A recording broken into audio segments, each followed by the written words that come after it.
नमस्कार साथियों, स्वागत है आपका BHUB हिस्ट्री चैनल में। तो हम लोग बिहारी दास जी के महत्वपूर्ण प्रश्नों के बारे में चर्चा कर रहे थे। तो आज दूसरा प्रश्न है जो कि 2011, 12 और 12-13 में पूछा गया है। ये काफ़ी इम्पोर्टेंट क्वेश्चन है। बिहारी के काव्य शिल्प कहिए, चाहे काव्य सौंदर्य कहिए, चाहे काव्य कला कहिए, तीनों एक ही चीज़ होती हैं। तो बिहारी के काव्य शिल्प पर प्रकाश डालिए। तो आइए इसका उत्तर देख लेते हैं। बिहारी रीत काल के प्रतिनिधि कवि हैं।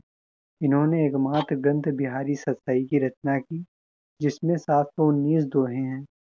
छोटे छंद में अधिक भाव समावेश किया है, क्योंकि दोहे छोटे छंद होते हैं। ठीक है, तो इस पंक्ति का आशय ये होगा। इसलिए आलोचकों ने कहा है कि बिहारी ने गागर में सागर भर दिया है। उनकी सतसई के बारे में उक्ति कही जाती है कि सतसैया के दोहरे ज्यों नावक के तीर, देखन में छोटे लगें घाव करे गंभीर। ठीक है, तो बिहारी की काव्य कला का विवेचन भाव पक्ष और कला पक्ष इन दोनों दृष्टियों से किया जा सकता है। बिहारी के काव्य का भाव पक्ष कविता का वह पक्ष है जिसमें कवि की कल्पना, रस, विचार और संदेश शामिल होते हैं। तो आइए देखते हैं। पहला, संयोग वर्णन। इनके जो काव्य का भाव पक्ष है उसमें है संयोग वर्णन। तो कवि बिहारी ने जिस भांति श्रृंगार के संयोग पक्ष को अपने काव्य में उकेरा है, उस भांति इनके वियोग पक्ष में देखने को नहीं मिलता।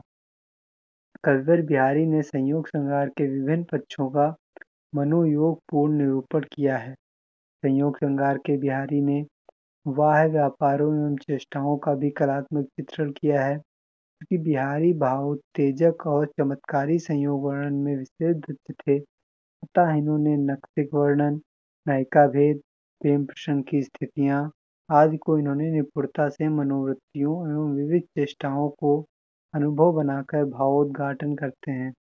ठीक है, तो इन्होंने अपने कविता में, अपने दोहों में नायिका के नक्सिक वर्णन, नायिका भेद और प्रेम प्रसंग की स्थितियों को दर्शाया है।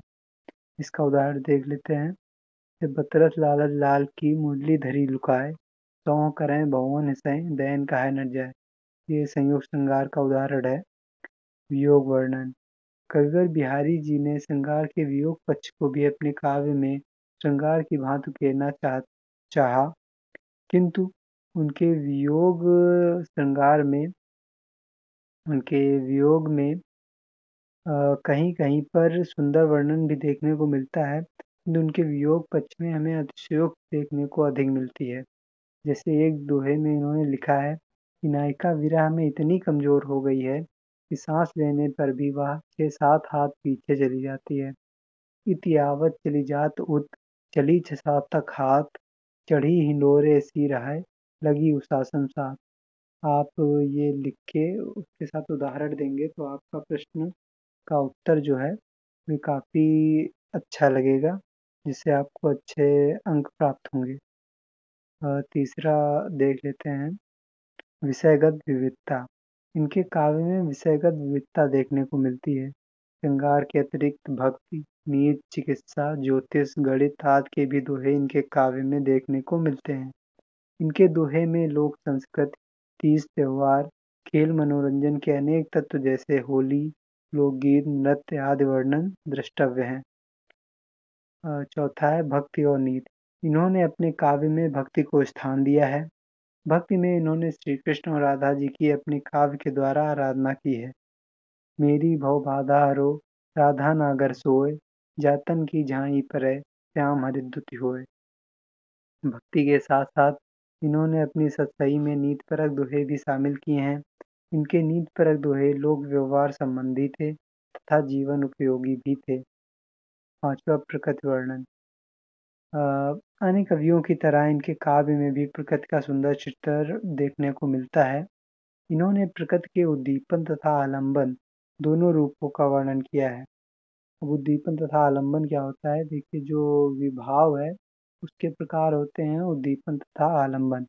उद्दीपन वो होता है जिसमें आप जैसे नायक नायिका के प्रति आपका जैसे नायक और नायिका एक दूसरे के प्रति प्रेम में हैं, ठीक है, प्रेम में हैं, तो एक दूसरे के प्रति उनका प्रेम है, ठीक है। और आलंबन वो होता है जो उद्दीपन के प्रति अपने हृदय में प्रेम भावना रखे, ठीक है। तो इसका अर्थ यहाँ पे ये हो जाएगा, बाकी आप लोग देख लीजिएगा। उद्दीपन तथा आलंबन विभाव के 2 प्रकार हैं, दोनों रूपों का वर्णन किया है। इन्होंने 6 ऋतुओं का भी स्वतंत्र वर्णन अपने काव्य में किया है। इन्होंने मनुष्य के स्वभाव को प्रकृति से प्रभावित माना है। कल्पना की समाहार शक्ति, बिहारी की काव्य प्रतिभा का मूल कारण था उनकी कल्पना शक्ति। हिंदी साहित्य में कुछ ही ऐसे विलक्षण कवि हुए हैं जिनमें दूर की सूझ को बारे में कल्पना के भरोसे कल्पना के बूते अपने दोहे में साकार करने की यह शक्ति पाई जाती है। उसके कारण ही उनके काव्य में मधुरता, सरसता, सहजता व चमत्कार उत्पन्न हो गए हैं।